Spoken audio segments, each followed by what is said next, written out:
ভাবতেছেন এগুলো কি দেখতেছি, তাই না? আসলে আমরা বাজার থেকে যা শাকসবজি কিনে খাই তা মূলত কতদিন রাস্তায় পরিবহনে আটকে থাকে তা কল্পনাই করা যায় না।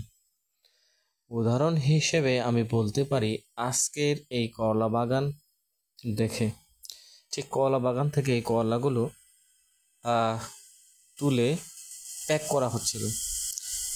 এই ভাইটা যখন করলা প্যাক করে আসলে দেখেই আমি মনোমুগ্ধ হয়ে গেছি।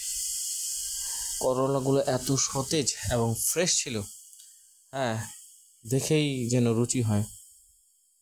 সাধারণত ওনাদের সাথে গল্প করে আমি যেটা বুঝতে পারলাম, এই করলাগুলো ঢাকাতে নিয়ে যাওয়া হবে। এটা প্যাক করা হচ্ছে আমাদের ঠাকুরগাঁও সদরের নারগুন ফার্মে। আমি ওপাশ দিয়ে যাচ্ছিলাম, হ্যাঁ, তো এই মনোরম দৃশ্যটুকু মনে করলাম যে আমি ফোনে ধারণ করি এবং আপনাদেরও দেখাই। তো ওনারা যে শুধু এই করলার আবাদ করে তা না, ওখানে মূলত সব ধরনের প্রায় সবজি চাষাবাদ হয়ে থাকে। যেমন আমার চোখে যে আজকে যেগুলো পড়লো, যেমন ওখানে লাউ, চিচিঙ্গা, করলা, তারপরে ঝিনিয়া, হ্যাঁ, আরও অনেক সবজি যেগুলো ভিতরে লাগানো হয়েছে। আমি অতটা ভিতরে প্রবেশ করিনি, শুধু বাইরে থেকে অবলোকন করছিলাম।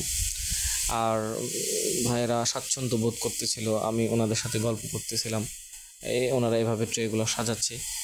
কথা বলে ওনারা যেটা বললো যে এটা ঢাকায় যেতে অনেক দিন সময় লাগবে। আসলে এখন যে অবস্থা, ঢাকায় যেতে যেতে এইটার আর এই তরতাজা যে ফ্রেশ এবং যে একটা ঘ্রাণ, এটা আর কিন্তু থাকবে না।